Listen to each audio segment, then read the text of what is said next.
फिर तो आज रात का मौका अच्छा है उसे पकड़ने के लिए। उसने पास के मणिपुरम राज्य में आज रात वहां की कोई कीमती वस्तु चुराने की चेतावनी दी है। वैसे कुछ भी कहो, उसमें कुछ बात तो है। उसका एक अलग ही अंदाज है।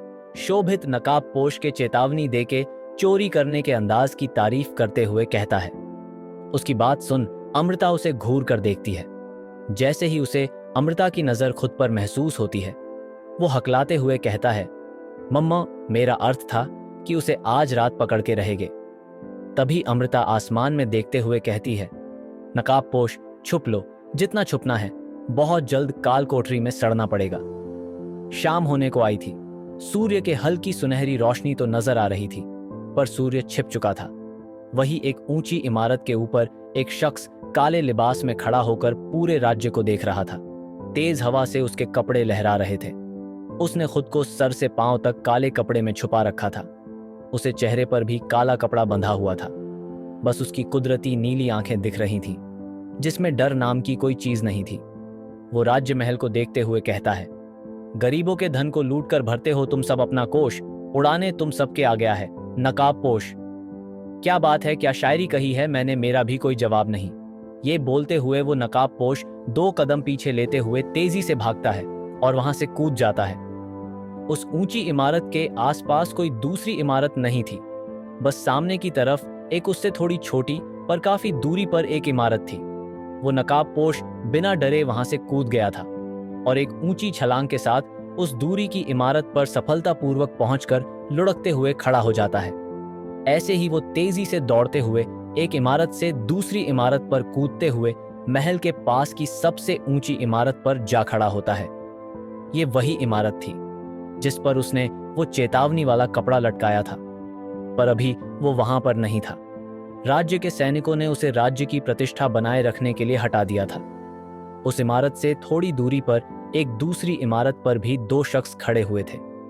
उन्होंने भी काले कपड़े पहने हुए थे और उस नकाबपोश की तरह अपनी चेहरे को छुपा रखा था। उनमें से एक अपने चेहरे से कपड़ा हटाती है। वो और कोई नहीं, अमृता थी। अंधेरे में भी उसका चेहरा चांद की तरह खूबसूरत लग रहा था। सच में वो बहुत खूबसूरत लगती थी। उसके चेहरे पर मौजूद हल्का गुस्सा उसकी खूबसूरती में 4 चांद लगा देता था। तभी वो अपने बगल में खड़े शख्स को देखते हुए कहती है, देखो, तुम्हारा महान नकाबपोश कितनी बड़ी गलती कर रहा है। मुझे लगा था इसे पकड़ना मुश्किल होगा, पर यह तो ना समझ है। कोई भी समझदार इंसान सीधा महल में आगे की तरफ से नहीं घुसेगा। अमृता ये सब उस नकाबपोश को मुख्य द्वार के पास कूदकर अंदर जाता हुआ देख कहती है। वही वो नकाबपोश महल के अंदर घुस चुका था।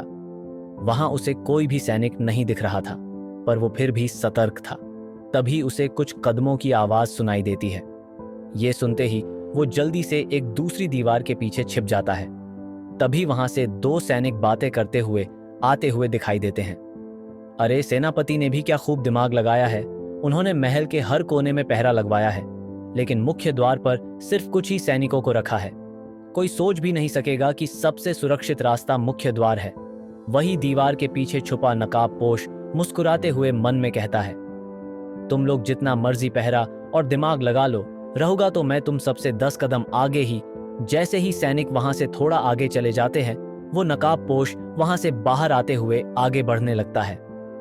वही बाहर खड़ी अमृता कुछ सोचते हुए कहती है, इस राज्य में सबसे कीमती वस्तु क्या हो सकती है।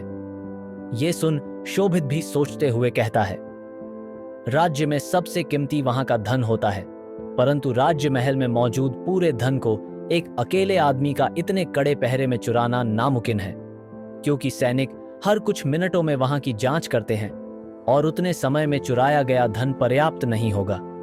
मुझे लगता है कि यहाँ कोई और भी कीमती वस्तु होगी। ये सुन अमृता महल की ओर देखते हुए कहती है, ये तो हमें वही बताएगा कि वो कीमती वस्तु कौन सी है, पर अभी तक कोई हलचल क्यों नहीं हुई।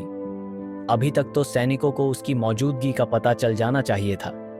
तभी शोभित महल को गौर से देखता है तो वो पाता है कि मुख्य द्वार के मुकाबले बाकी के द्वारों पर अधिक रोशनी है और हर कुछ समय में वहां कोई ना कोई सैनिक आता जा रहा था। ये देख शोभित मुस्कुराते हुए अमृता से कहता है, मूर्ख है, ये सभी खुद को अधिक होशियार समझकर मुख्य द्वार से पहरा कम कर बाकी जगह पर बढ़ा दिया है और नकाबपोश को बताने के लिए वहां मशाले भी अधिक जला दी है। ये सुन अमृता भी गौर से सभी खिड़कियों और द्वारों पर देखती है और गुस्से से कहती है, इन मूर्खों की मूर्खता की वजह से वो हर बार अपने मकसद में कामयाब होता है, पर इस बार नहीं चलो उसके पीछे। ये बोल वो दोनों भी उछलते कूदते मुख्य द्वार तक पहुंच जाते हैं और किसी तरह सैनिकों की नजरों से बचते बचाते अंदर भी प्रवेश पा लेते हैं। कुछ देर में उनकी नजर अपने सामने चलकर जा रहे नकाबपोश पर पड़ती है। उसको सीना तान कर बेखौफ चलता हुआ देख अमृता चिढ़ते हुए गुस्से से कहती है, देखो तो इसे कैसे घमंड से चल रहा है, जैसे ये इसी का महल हो। तभी वो देखते हैं कि वो नकाबपोश एक कक्ष में घुस जाता है। ये देख वो लोग भी आगे बढ़ने लगते हैं, पर तभी उनको सामने से कुछ सैनिक आते नजर आते हैं। उनको देख वो दोनों जल्दी से छुप जाते हैं। वो सैनिक आपस में बातें करते हुए हंसते हंसते जा रहे थे। उनमें से एक सैनिक हंसते हुए कहता है, अभी तक वो नकाबपोश नहीं दिखा, लगता है हमारी सुरक्षा व्यवस्था से घबराकर वो वापस लौट गया। हाँ भाई, सही कहा।